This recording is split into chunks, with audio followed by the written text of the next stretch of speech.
Yo, what's good, y'all? Hit that thumbs up button, man. We got to build it back up. YouTube out here hating on brothers. Um, but yeah, this is where we're at right now. So we got Brother Polight. For those who might not know, internet sensation, like a conscious community type of cat. Umar Johnson type, Tariq Nasheed, one of those kind of brothers. And there's rumors, Tasha K put it out there, that Brother Polight was arrested in Miami for allegedly raping one of his girlfriends. And yes, I said one of his girlfriends because he's got two wives. He's got one wife legitimately, and then he's got three other women that he calls his wife. It's illegal here in America to marry more than one woman. But he's on that pro Pan-African shit, I guess. So he with the shits. He got four wives. And people are saying, well, I don't believe this. Look, I'm not saying it's any facts, but they got the site up there and the case numbers is out there. And if you look up his name, Michael Noack, you can see, that these are out there. Now, Michael Noack, predominantly known as Brother Polight, has been charged with raping his girlfriend's 14-year-old daughter.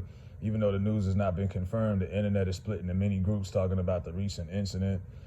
They're saying that his net worth is $5 million, blah, blah, blah, blah, blah. So if you really look at Brother Polight, like I say, it's not really far of a stretch if you don't want to believe it. If you want to, because if you know his story, okay, he was born in Brownsville, went to jail at the age of 18, was involved in gangs, and then turned his life around, started writing books and things like that. Now, of course, they got his whole entire criminal history online. The court hearing, according to court documents, the 14-year-old victim was taken to an after party by Noah. What was he doing? What was she taking her to an after party? Requested permission from her mother to speak to him, intended to use his private time between him and the girl's daughter to mend the relationship between the mother and daughter. Then they say that he took the victim to Club 11 on Northeast 11th Street in Miami. The club was closed. The two were in a hotel room. I ain't gonna give out the address. And then the two were alone in the room. The defendant says that Polight gave her an extreme amount of alcoholic beverages, which she consumed. So they can have all kind of, because you got this. First of all, so purchasing alcohol for a minor, that's a crime. You're arrested for sexual assault of a minor, and then evidence confirms Brother Polight was guilty. This is what they're saying. You know what I mean? They're saying that results from Miami-Dade County forensic lab were received and confirmed the 14-year-old victim had a total of 6 semen stains on her shirt and scarf. A DNA warrant was obtained and served to the defendant on June 8th, 2021. So this isn't even new. This happened back in June, but he was released on bond. That's the rumors. Now, the DNA swab was taken and transported to Miami-Dade County's forensic lab for analysis on the 10th of August last week. Miami-Dade forensic report confirmed that the semen found on the 14-year-old matched Brother Polight. So he's been arrested and his bond's been denied. So the bond being the fact that rumor that his bond, was passed and he got out, that's false. Apparently he's still locked up. Yeah, that's a lot, man. I'll put it like this. Conscious community is just as much of a business right now as civil rights and all these liberals and Democrats. The only difference is it might be worse because unlike the liberals and, BLM and all these other organizations that are funded by corporate America and all these big organizations in general and the government, these conscious brothers and sisters are being funded directly from black folks. It's our donations, our Cash App donations and things that these brothers are living off of. You know what I mean? We're keeping their lights on pretty much. Now go back to his history. After he was released from prison, he decided to quit crime. He became a writer. He's written over 90 books. He founded the humanitarian community and became a motivational speaker. And, and that's all good. But he does flaunt his wife pretty well on Instagram. She's a baddie. But then again, he does a lot of shit that's kind of like disingenuous. You know, like he'll post something and say, I get paid every time I post a pic. Don't tell me what I should be wearing. Pay me to wear it. Yeah, like certain stuff like that. When you saying shit like that, it's kind of like, dog, it's, you know, it's a little disingenuous. But, you know, he revealed on a DJ Vlad interview years ago that he has 4 wives and was courting 2 more. So he's got 4 wives and he wants 2 more. I don't know about y'all, but handling and juggling 1 female is enough. 5, 6 wives? You asking for some trouble, bro. Especially in today's climate where all these women are divorcing all of these rich, wealthy men hand in hand. A lot of these girls is looking for a come up. I wouldn't be caught dead with more than 1 wife. Y'all niggas is bugging out here with that. You see where it got him? You know what I mean? And you inheriting these girls' children and everything that comes with them, because you got to take the whole package. You don't just take the wife. You got to take on all of her issues and everything that comes with her. So I'm not surprised if this is real or not. But yeah, let me know what y'all think, if y'all think this is real. Like I say, people who want to go out of their way, they got the case number out there.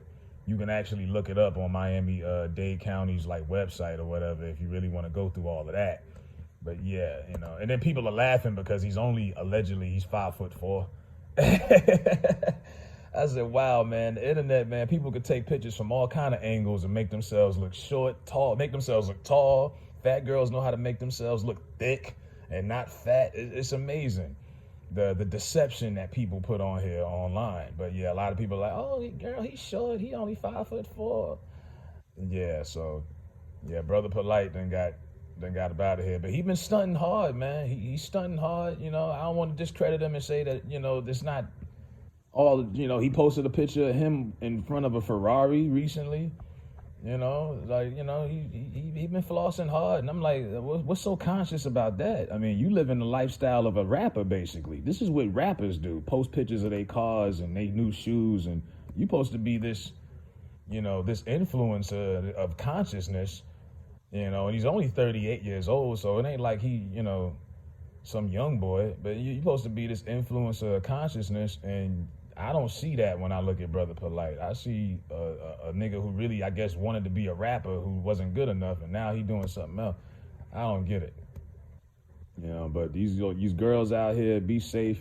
And like I say, these women, man, y'all be careful with the men that y'all bring around y'all kids. Y'all just be bringing all kind of random niggas in and out the crib. You don't know these cats, man. You don't know how these cats get down. You know what I mean? Especially cats that are former gang members. You know, I know when I was in high school, a lot of gang members, they was big on running trains on girls back in the day. You know what I mean? So it's like a cult. It's a part of the lifestyle. You know what I mean? So I would not be surprised if a man who comes from that background, who's got 6 wives or whatever, you know, is having his way like this. I wouldn't be surprised at all. You know what I mean? But like I said, I don't follow him closely like that. I know of him. But yeah, a lot of these conscious brothers are not, they're almost just as damaging to the black community as the liberals and the ones pushing the propaganda. Because like I say, most of their profit comes directly from us. Who's buying these Brother Polight books? Black folks. Who's donating money? Black folks. Umar School, that's in Delaware. How you think he started that? That wasn't publicly funded by that was black people's money. So it's like, we need to start holding these cats accountable. Not just when they get in trouble, but in general. It's like, bro, you out here buying Ferraris and all of this shit and living life, living well. And it's like, okay, are you going to turn around and do something for the community that you preach about? And it's like, they figured it out. We can just talk about everything that black people need to do, monetize that, and just sit on the money and not actually give these niggas any results and give these niggas any real thing to hold on to. We just give them hope. We just gonna preach hope into their hearts and get their money and then never really promise them anything in return. But at some point, we gotta hold these conscious brothers accountable also. Because these niggas is just caking off of black folks' donations. And last time I checked, we only made up like 2% of the wealth. So black people really ain't got money like that to just be donating. You know, just like you got cats on here pocket watching Kwame Brown. Oh, y'all giving him, he's a millionaire. Y'all giving him. Look, it's no different than people who pay their monthly subscription for Netflix to watch their favorite show. If they're entertained by him and they want to pay him for, award him for their entertainment that he's providing, so be it. You know, he took the money and turned it into a shoe drive. You know, he could have sat on it. He could have been paying his rent with it, like a lot of these other cats do. You know, but when you pocket watching like that, you gotta watch out for niggas that pocket watch, bro. I ain't, you know what I mean? What you do with your money is what you do, but when you out here preaching something like, you know, all this kind, what has Brother Polight actually done with some of this money that he's been racking up in all these books? You know what I'm saying? So it is what it is. A lot of people are gonna be hurt about this. A lot of people ain't gonna like this. You know what I mean? It is what it is. But let me know what y'all think, based off the evidence, if Brother Polight is guilty or not. And like I said, I don't even want to say if he's guilty or not, because we got to go back to the way it's supposed to be. You're supposed to be innocent until proven guilty. I know for black folks, it's usually the opposite. You're guilty and then you have to prove your innocence. But this don't look good. You know, it kind of reminds me of the Bill Cosby thing. And the reason why a lot of people still have an issue believing any of that is because the public image that he portrayed. Bill Cosby was perfect. He didn't curse. He didn't smoke. He didn't drink publicly, at least. He lived that perfect life. So a lot of people bought into it. But usually people who present their image to be perfect publicly live some real foul lives behind closed doors. You know, so I'll leave with that. But let me know what y'all think. Hit that like button. Share this video because they trying to suppress niggas' views on here. But we still kicking. Let me know what y'all think.